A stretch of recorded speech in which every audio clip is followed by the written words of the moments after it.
Laurent Roland-Tonekes, bonjour. Maurice Agua, bonjour, amis téléspectateurs, bonjour. On se revoit au lendemain de la célébration des 10 ans du groupe de presse. J'espère que vous avez eu le temps de vous reposer un peu. Et puis, on ne vous a pas vu aussi sur certaines activités. Vous comprenez les raisons pour lesquelles je n'étais pas là. Je les ai évoquées le mardi dernier. Donc, c'est Dieu, rendons grâce à Dieu.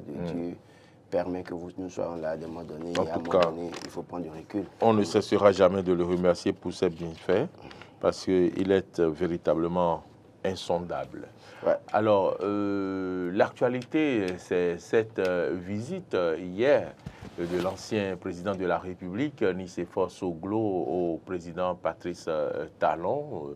Certains parlent de visite de courtoisie, mais cette coïncidence est quand même surprenante lorsqu'on sait que le président Patrice Talon a eu une séance d'échange de plus de 2 heures avec les membres du parti les démocrates la veille et que le lendemain, le président Nicéphore Soglo lui rend une visite de courtoisie. Est-ce qu'il n'y a pas, d'autre chose derrière cette visite, qui se cache derrière cette visite? Nous avons coutume de dire en fond, vous rôlez. Et donc, les sujets abordés avec les uns ne sont pas forcément les sujets qu'on peut aborder avec les autres, dans une certaine mesure.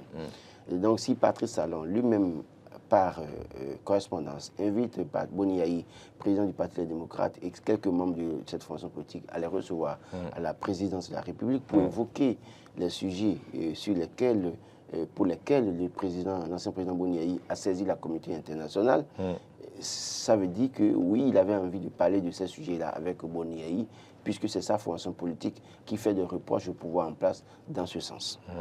Donc, maintenant, après ça, nous voyons au lendemain de cette rencontre que l'ancien président Nicéphore Soglo se rend chez le chef de l'État. Et j'ai toujours dit que quand vous regardez sur la scène politique, tout ce qui se passe, c'est que on a comme l'impression que tous les opposants à Patrice Talon poursuivent le même objectif. Attention, c'est être naïf que de penser que tous les acteurs politiques de l'opposition ont le seul objectif, défendent le seul objectif ou bien le seul but. C'est-à-dire que quoi?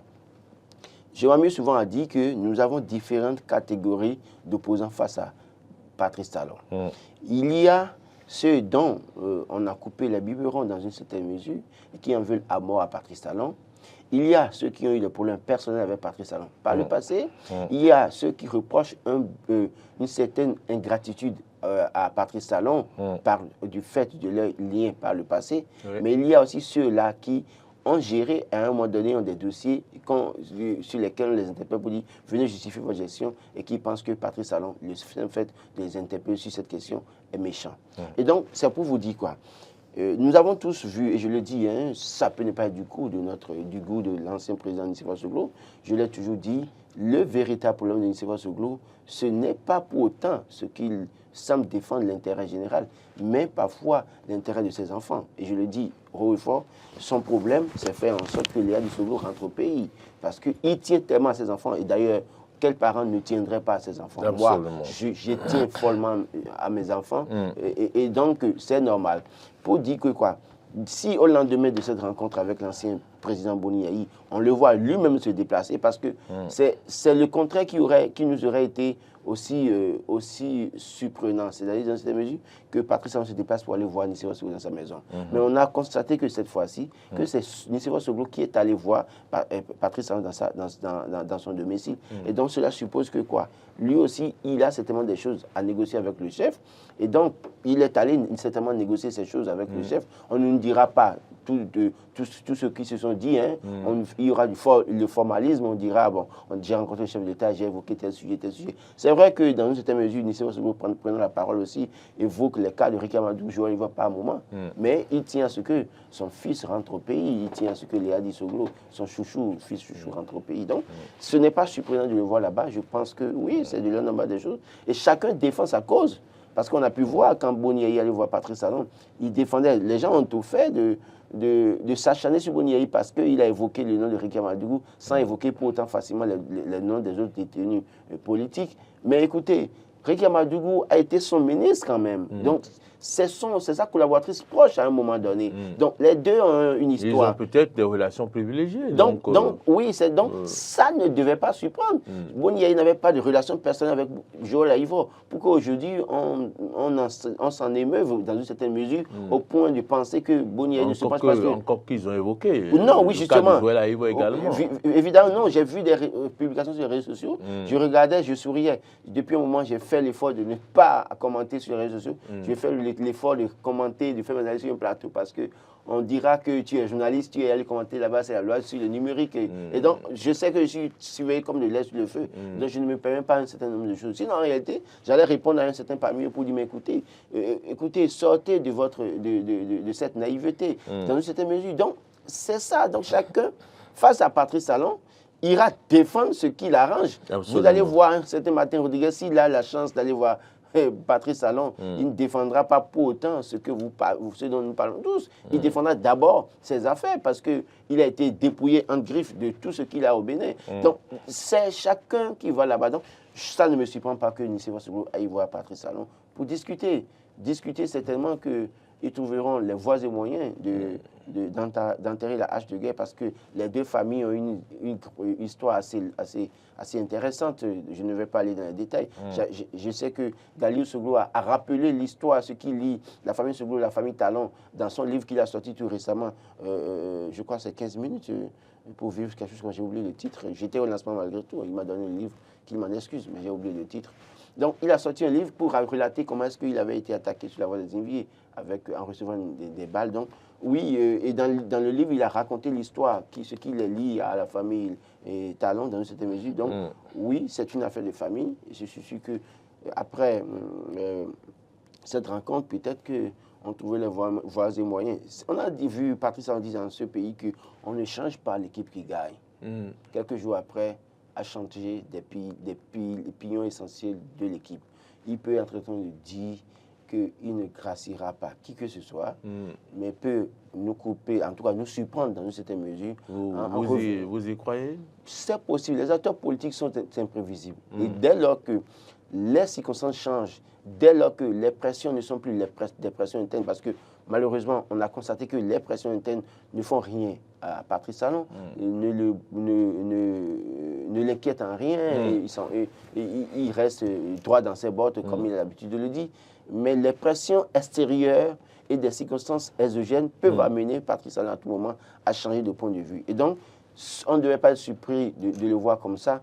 C'est vrai qu'il ne faut pas être pour autant optimiste naïvement, parce que nous sommes dans la perspective de 2026, et dans cette perspective, on sait très bien que l'histoire, les mêmes causes pourront produire les mêmes effets, et toute personne qui a été victime à un moment donné, et que vous semblez pardonner, peut se retourner contre vous et être votre bourreau politique. On a pu voir Patrice Talon, à un moment donné victime, devenir le bourreau politique de Boni Yayi et prendre le pouvoir. Donc, Patrice Talon ne dort pas, ne somnole pas. Il réfléchit à toutes ces éventualités pour dire, si je sors Rekia Madougou et je arrive aujourd'hui, même si je ne les amnistie pas et que je les gracie, est-ce que la liberté ne sera pas un poids essentiel pour l'opposition, pour que l'opposition vienne me ravir la vedette en me prenant le pouvoir en 2026? Donc il y a tout ça qui est en jeu. Il faut calculer tout ça et faire en sorte que ces personnes soient affaiblies peut-être jusqu'au soir des élections de 2026 et peut-être après ça, le chef d'État qui sera lui pourra peut-être regarder dedans et les sorties de prison. Mais toujours est-il que j'ai toujours dit, pardonner, c'est très important. Le pardon libère l'homme. Et donc, il vaut mieux pardonner tant qu'il est temps, plutôt que d'attendre, que de penser qu'on est plus fort, plus intelligent tout le temps. Un jour, le grand maître peut décider autrement. Oui, mais le président de la République a sorti une autre théorie du pardon. Il pense que le pardon peut être une faute.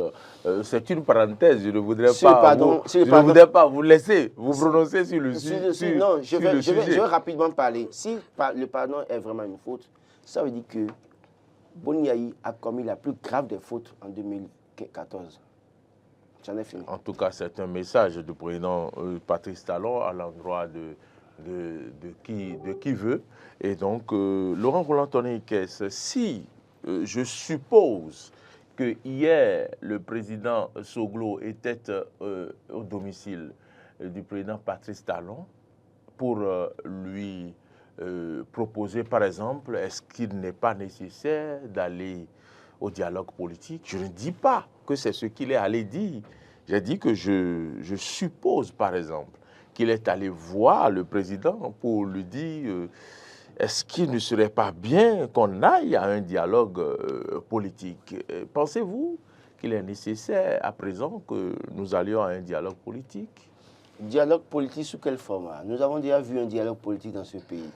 Et les quelques personnes qui faisaient office d'opposants mitigés à l'époque, qui ont été initiateurs ou organisateurs de ce dialogue politique, se retrouvent aujourd'hui à l'Assemblée nationale et à la Cour constitutionnelle. Je veux bien nommer d'autres sur ça et Victor Topano, Victor Président Topano. Pour vous dire quoi? Le dialogue politique que les opposants souhaitent, quel sera le format de ce dialogue politique? Est-ce que toutes les sensibilités seront réunies? Est-ce qu'on prendra en compte les recommandations, les doléances des sensibilités politiques? Est-ce qu'on ne fera pas un dialogue politique où en réalité on vient dicter ce qu'on veut aux opposants dans une certaine mesure? Ça s'impose à eux parce qu'en réalité, au-delà de tout, c'est le pouvoir exécutif. Ils ont le pouvoir, mais en même temps, l'Assemblée nationale, ils ont la majorité. Donc, ce dialogue politique doit être un dialogue politique sincère. C'est pour ça que je dis que si le format ne doit pas rassurer, il vaut mieux ne pas aller à un dialogue politique. Tout ce qui se passe au Bénin aujourd'hui, c'est tout simple. Souffrez qu'on dise, la dernière décision revient à Patrice Talon. Patrice Talon peut décider aujourd'hui de revoir un certain nombre de choses au niveau de l'État. Mais nous parlons de séparation de pouvoir en ce qui concerne la justice. Non, j'ai pu voir comment les gens s'acharnent contre Éric Koundété par rapport à sa proposition qu'il a faite au chef de l'État en lui demandant de suggérer une démission au niveau de la Cour constitutionnelle et que de remplacer par quelqu'un d'autre, peut-être de l'opposition dans une certaine mesure. Oui. Il paraît que le chef de l'État même n'a pas approuvé cette proposition. Je suis d'accord. Vous savez, excusez-moi de le dire, c'est être naïf que de parler de cette manière face à un Patrice Talon assez rusé et intelligent politiquement. Ça dit que vous vous faites prendre au mot et il vous attaque. Et d'ailleurs même, on a coupé la séquence qu'on a bombardé sur les réseaux sociaux. Ça circule et pour que tout le monde pense que c'est une unité qui est en erreur. Mais écoutez, tout le monde n'a pas une mémoire courte dans ce pays quand même. Ça s'est passé dans ce pays. Et je reviens, je reprécise les faits. On a nommé les membres du Conseil électoral en juillet 2021. D'accord? Qu'est-ce qui s'est passé? Quand on a nommé, il y a Aboubakari Soulé Adam Soulé, qui a démissionné. D'accord? Quelques jours après leur nomination. Et a été remplacé par celui-là, qui sous Boniaï avait commencé par pousser les cheveux du pouvoir. Vous vous rappelez cette personne? François Abiola, qui entre-temps est devenu centriste et qui, par tout de magie, à 360 degrés, a viré vers la mouvance et allé au BR. Et donc, il a remplacé Aboubakari Adam Soulé. Mais dans la fièvre, quand on installait les 4 personnes au niveau, avant que François ne soit nommé au Conseil électoral, le chef de l'État, dès à la prestation des serments des membres du Conseil électoral, se désolait du fait qu'il n'y a pas de femmes dans l'équipe. Et qu'il espérait que la dernière personne qui sera envoyée par l'Assemblée nationale soit une femme. Mais malheureusement, l'Assemblée nationale a envoyé François Abiola. Et qu'est-ce qui s'est passé? Quelques mois après, en septembre de la même année, Adolphe Djima, le représentant du chef de l'État au Conseil électoral, parce que les gens commençaient à faire le procès au pouvoir en place pour dire c'est vous qui dites que vous faites la promotion de la gente féminine. Mais pourquoi est-ce que vous envoyez des gens au Conseil électoral, il n'y a pas de femmes? Et dans cette perspective, Adolphe Djima, le représentant du chef de l'État au Conseil électoral, a démissionné. Et quand il a démissionné, qu'est-ce qui s'est passé? Il a été remplacé par Mme Laurentine Aopé Adossou Davor. Très bien. Donc, ça s'est passé. Au Conseil électoral. Au Conseil, on me dira que oui, que non, c'est parce que Adolphe Djima a démissionné pour des questions de convenance personnelle. Mais écoutez, moi, je ne crois pas ça. Maintenant. Donc, vous estimez que c'est possible qu'on fasse ainsi à la Cour constitutionnelle? On ne peut pas faire une telle proposition, demande faite à Patrice Talon. Il ne se dira pas. Donc, il ne fallait même pas aborder le sujet. Mais je voulais peut-être rafraîchir la mémoire de ceux-là qui pensent que ce que dit Éric Koundété, il est en erreur, que c'est possible, mais ça s'est passé. D'ailleurs, Nicolas Assoba, magistrat de haut rang au Conseil électoral, a été nommé tout récemment à la Cour constitutionnelle. a cédé son fauteuil à la Cour constitutionnelle. Oui ou non? Vous n'étiez pas, on est tous dans ce pays. Tout à fait. Il n'était pas en voyage. Hein. Il était au Conseil électoral. Mais quand on a eu besoin de lui à la Cour constitutionnelle, il a cédé son fauteuil là-bas pour aller à la Cour constitutionnelle. Ça veut dire que quoi? Quelque part, ce que le monsieur Sujet n'est pas mauvais en soi, seulement qu'il fait la proposition, il fait une telle suggestion peut-être à une mauvaise personne qui ne cédera jamais. Et donc quand on pense que le chef de l'État évoque une question de manipulation des institutions, si ça veut dire que ce que dit Réunité est une manipulation des institutions, c'est qu'à un moment donné, les institutions aussi ont été manipulées. Qui a manipulé. Les citoyens sont là pour aviser. Donc, ce n'est pas une proposition fantaisiste parce que quand je vois Gbadamassi, malheureusement en agonie politique, sauter toutes les... À la une de quel quotidien déjà Dabarou ou le Canard du Nord? Le Canard du Nord. Le Canard du Nord. Je vois que Gbadamassi en agonie politique veut sauter sur toutes les propositions et tirer sur les partis, les démocrates. Je crois qu'il ferait mieux de continuer à travailler sur le terrain pour espérer être réélu en 2026. Parce que c'est à lui tel qu'il se comporte, parce que ce que disent les opposants, tout n'est pas faux. C'est vrai que les opposants aussi... Il appelle les propositions des démocrates des propositions fantaisistes. Oui, c'est ce que je dis. L'agonie politique peut vous jouer de ça tout et vous allez... Et il parle en ces thèmes du président Boni Yahi, son bienfaiteur par le passé. Non, écoutez, non. En politique, les Béninois, les acteurs politiques béninois nous ont prouvé qu'il n'y a pas de bienfaiteur par le passé.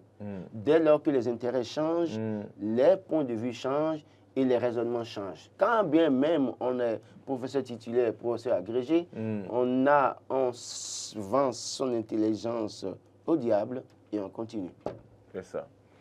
Donc, c'est ce qu'on peut dire de Rachidi Gbadamassi, lui aussi, qui rentre dans la danse et qui pense que c'est des propositions fantaisisent. Je le dis, Rachidi Gbadamassi est en agonie politique. Ce qu'il ferait, c'est d'aller trouver un bon médecin pour revenir en force en 2026. Autrement, il signe sa mort politique progressivement. Parce qu'il a montré durant le régime successif qu'il n'est pas quelqu'un qui est, en fait,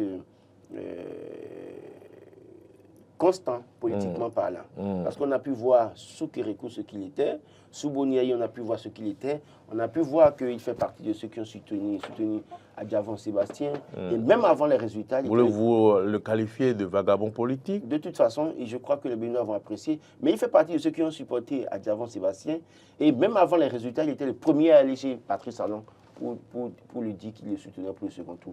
Et donc, ce personnage a montré au fil du temps qui il est. Et je ne sais pas si un chef d'État qui viendra encore à la tête du Bénin en 2026 fera l'erreur de continuer à faire confiance à un tel personnage.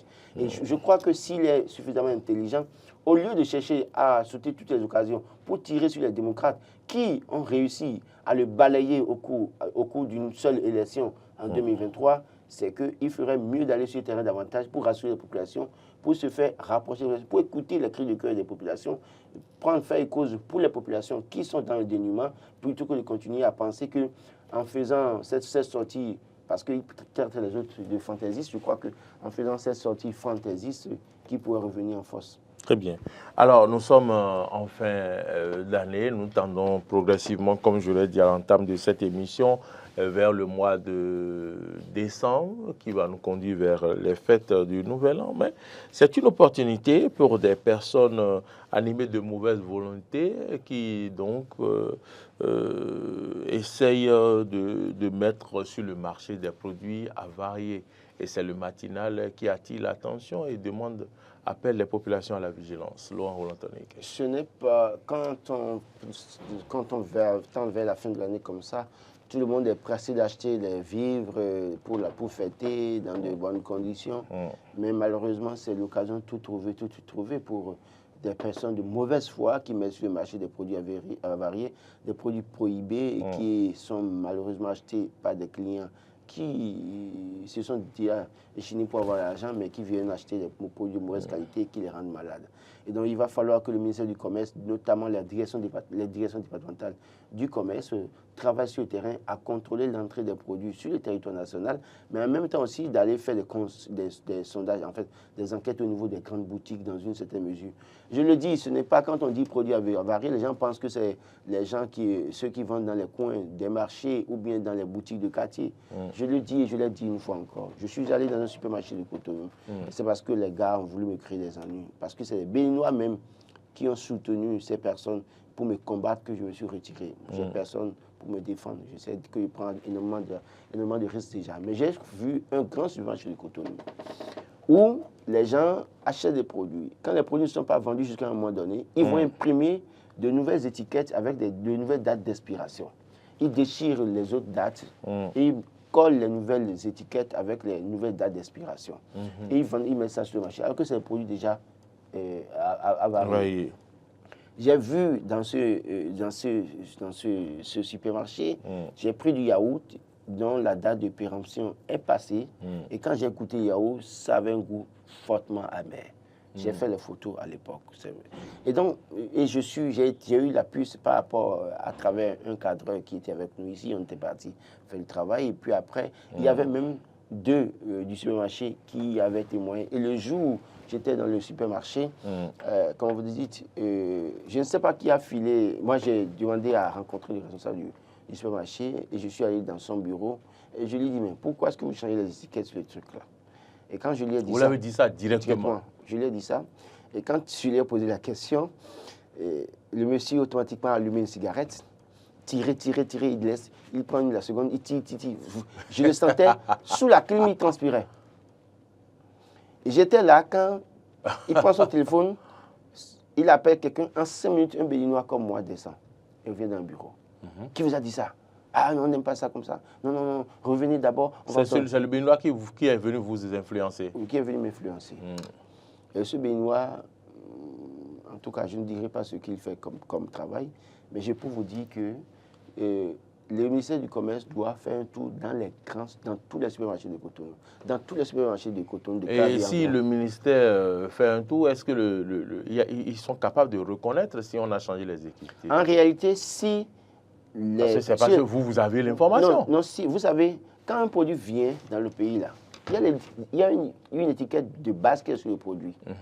Dès lors que vous allez dans un supermarché, que vous ne voyez pas l'étiquette de base qui est censée être sur le produit, déjà, il y a un problème. Quand vous achetez un portable dans une boutique, il y a une étiquette qui est dessus, normalement. Quand vous prenez ce portable-là, ce modèle, vous prenez 100 fois, 1000 fois au Bénin, vous verrez la même étiquette. D'accord? Mais dès lors que les gens changent quelque chose, ils peuvent changer l'étiquette. Dès lors que l'étiquette est changée, on peut interpeller pour dire pourquoi cette étiquette. Aujourd'hui, les gens dans les supermarchés, beaucoup, enlèvent l'étiquette de base parce que le produit est venu à expirer, la date d'expiration est arrivée. Et donc, on change l'étiquette et on met une nouvelle date d'expiration. Donc, c'est de ça que je parle. Donc, ce n'est pas que parce que quand on dit ça, les gens pensent que c'est les femmes du marché, c'est les femmes des boutiques de quartier. Non. Faites le contrôle. Ça dit que dans les grandes places, on peut également avoir ces gens de supercherie, de tromperie. Donc, et nos frères de Sobradja, vous les connaissez? Oui. Sobradja qui fait les whisky. Et nos frères qui font les whisky, ils font les champagnes maintenant au Bénin. Donc, malheureusement, tout ça, il faut veiller à ça. Vous voyez les whisky que vous achetez chez vous, parfois, vous-même, quand vous goûtez, vous constatez que ça ne va pas quelque chose. Déjà, à l'ouverture, on sent que ce n'est pas hermétique. Donc, vous voyez, donc, il y a tout ça à surveiller parce qu'il y a beaucoup qui sont accros des whisky, mais malheureusement, prennent des whisky qui leur donnent le cancer, qui leur donnent l'insuffisance rénale, beaucoup de choses. Donc, il va falloir aussi faire de la traçabilité. Et c'est ça le problème chez nous. En réalité, un produit doit être tracé. Dès lors que je vais même chez la dame du marché, que j'achète mon produit, je dois pouvoir m'assurer de où est-ce qu'elle a acheté son produit. Parce que il doit voir, quand je l'interpelle, qui est son fournisseur. Qui est son fournisseur. Et le fournisseur, qui est le fournisseur du fournisseur grossiste. Est-ce que véritablement c'est un produit importé ou bien c'est un whisky préparé made in Bénin pour nous tuer? On doit pouvoir travailler à cela. Et donc, c'est la responsabilité du ministère du Commerce de travailler désormais à la traçabilité des produits que nous avons ministère dans nos du machines. Commerce a du pain sur la planche. Oui, sérieusement. Également, il y a je vais dire, des supermarchés qui sont réputés dans le domaine de la vente des produits originaux. Non, en fait, ce que je dis, ce n'est pas que les supermarchés vendent des trucs de mauvaise qualité. Mais il y a des produits galeuses pas mieux. Les supermarchés dont moi je parle, c'est un supermarché en plein cœur de Cotonou. Et personne ne pourrait douter de ce que des choses comme ça peuvent se passer là. Donc, pour vous dire que ce n'est pas, dans le même temps, ce n'est pas que tout ce que ce supermarché vend est de mauvaise qualité. C'est qu'à un moment donné, la recherche du profit amène les gens à tricher un peu. Mais dans cette tricherie, on n'imagine pas qui peut être malade par rapport à ça. C'est de ça que je parle. Donc, ce n'est pas que tous les marchés, les supermarchés vendent des trucs de mauvaise qualité. Et d'ailleurs, même il y en a qui vendent de très bonne qualité, rien, ne font pas cette tricherie. Mais il y en a qui sont dedans les produits galeuses. C'est de ça que je parle. Très bien. Nous allons maintenant finir avec, oui, puisqu'on en parlait, la fin d'année avec services et tout ce que vous savez, il y a également un regain d'insécurité. Et donc, le chef de l'État anticipe, par exemple, a effectué une rencontre avec les commissaires, les préfets et autres sur la sécurité. Et il pense que c'est un enjeu majeur à renforcer. Oui, c'est vrai que l'insécurité aujourd'hui n'est plus assez criade comme on a pu voir par le passé. On a pu voir que, oui, l'équipe de la police républicaine a fait un travail assez important. Au moins, aujourd'hui, on peut souffler un peu. Quoique il y a encore quelques proches d'insécurité, il y a quelques situations d'insécurité. Mais comme nous tendons vers la fin de l'année, nous savons très bien que chacun veut fêter en paix, mais il y a d'autres qui veulent aller dépouiller d'autres personnes pour fêter dans de bonnes conditions. Et dans cette perspective, c'était vite arrivé les braquages, les kidnappings. Et donc, il y a tout ça là qu'il faut voir. Donc, si le chef de l'État aujourd'hui se préoccupe, c'est qu'il se préoccupe de la sécurité de ses concitoyens et envoie les policiers républicains en mission, parce que la police républicaine a une mission à jouer, un rôle à jouer en la matière, faire en sorte que les citoyens soient davantage protégés. Et c'est de ça qu'il est question. Donc, nous allons déjà remercier le chef de l'État pour cette initiative, encourager les forces de sécurité, de sécurité à faire le travail. C'est vrai que, vous savez, je suis allé au commissariat d'Akasato, d'Abomey-Calavi. La voie qui mène au commissariat d'Abomey-Calavi, ce matin, j'interpelle le maire de la commune d'Abomey-Calavi, Angelo Arondini, et la secrétaire exécutive, Madame Lauro, pour leur dire, écoutez, ce qui se passe du côté du commissariat central de Calavi, ce n'est pas une bonne image pour la commune d'Abomey-Calavi. Ce n'est pas une bonne image pour vous, parce que le commissariat est difficile d'accès. Et je me pose la question de savoir, dès lors que la police est interpellée, est appelée sur des faits et doivent rapidement intervenir, comment est-ce que ces policiers se débrouillent? Ce n'est pas bien. Il faut revoir la manière dont cette voie, on ne nous a pas parlé de reprofilage, mais quand vous allez voir là-bas, je ne pense pas que ce soit un reprofilage. On est allé détruire ce qui existait déjà. Donc, il vaut mieux se pencher. Et quand je regarde aussi le matériel roulant de ces policiers également, parce que le chef de l'État fait bien de les convier, de les envoyer en mission, mais il faut leur donner... une mission, il faut les moyens. Il faut leur donner les moyens. Beaucoup de commissariats au Bénin manquent de matériel roulant.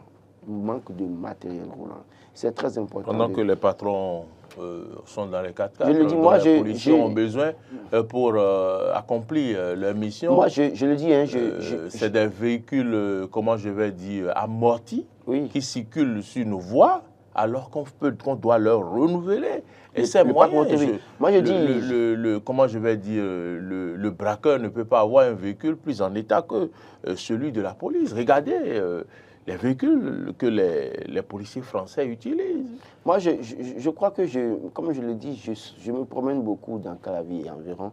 J'observe beaucoup. Il n'y a pas de mois, peut-être, ou bien au moins tous les 2 mois ou par trimestre, où des pick-up neuves sortent du garage, du siège du garage central, de l'annexe du garage central à côté du tribunal de Calavi.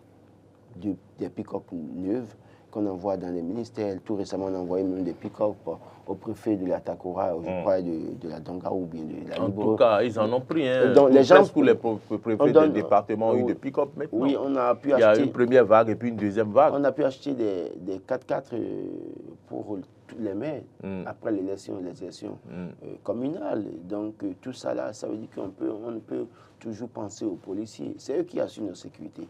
Et s'ils n'ont pas un matériel de qualité pour intervenir en temps dans un bref délai, ça pose un problème. Donc, oui, envoyez-les en mission, mais donnez-leur les moyens. S'il vous plaît. Les moyens, que ce soit matériel ou financier.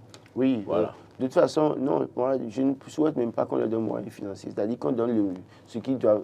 C'est parce que affaire d'argent sous Patrice Talon, c'est vite arrivé au pouce francs, tu te retrouves devant la criette. Je ne leur souhaite pas ça. Je souhaite qu'on leur donne les moyens pour travailler. Les véhicules, qu'on aménage la voie qui mène au commissariat central de Calavi. C'est une honte pour les citoyens de cette ville. C'est une honte pour le conseil communal. C'est une honte pour la secrétaire exécutive. Les policiers ont besoin d'être aidés dans leur mission pour assurer notre sécurité. Merci Laurent Roland Tonekes pour vos analyses et vos commentaires sur ce plateau ce 29 novembre 2023.